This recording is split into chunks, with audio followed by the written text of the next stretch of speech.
250 մեր ավտոբուսներ, 18 մետրանոց ավտոբուսներ, դուք շատ ճիշտ եք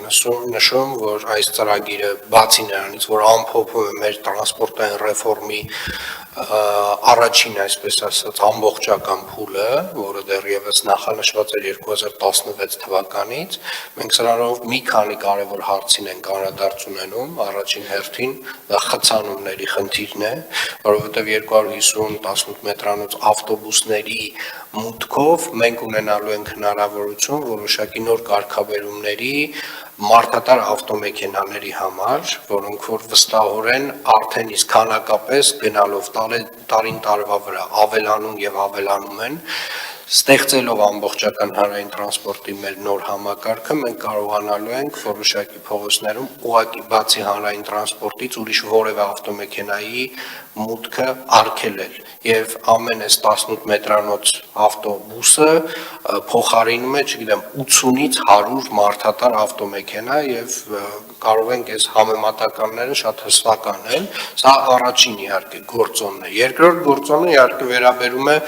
օդի որակին եւ օդի որակի տեսանկյունից այս ավտոբուսները գրեթե կարելի ասել գրեթե չէ առհասարակ արտանետումներ որպես այդպիսին չեն ստեղծում, դրանք էլեկտրական ավտոբուսներ են եւ բացի դրանից նաեւ փոխարինում են ավտոմեքենաներին մարդատար մոտավորապես եթե 250-ը ամեն 100-ի հետ համեմատենք ստացվում է 25000 ավտոմեքենայի մասին է խոսքը, ճիշտ եմ չէ հաշվում, այսինքն 25000 ավտոմեքենայի արտանետում ուղղակի դուրս է գալիս քաղաքից, սա նույնպես շատ կարևոր է եւ մեծ գործոն է նամանավանդ օդի որակի բարելավման մեր միջոցառումների ծրագրի տեսանկյունից, այսինքն եւ խցանումների մասով է կարևոր եւ օդի որակի մասով է կարևոր։ Եվ մի բան էլ շեշտեմ, իրականում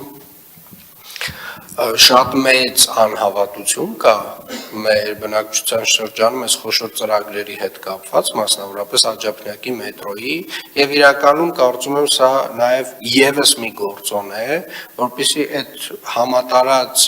անհավատությունը մի օր 180 աստիճան փոխվի եւ կոտրվի։ Եվ իրականում այս տարվա ընթացքում ես ակնկալում եմ ձեզնից եւ ձեզանից Տիկին Թևանյան, որ այստեղ իրապես գործուն քայլեր են անելու եւ իրապես մարդիկ արդյունք են տեսնելու։ Հաջորդը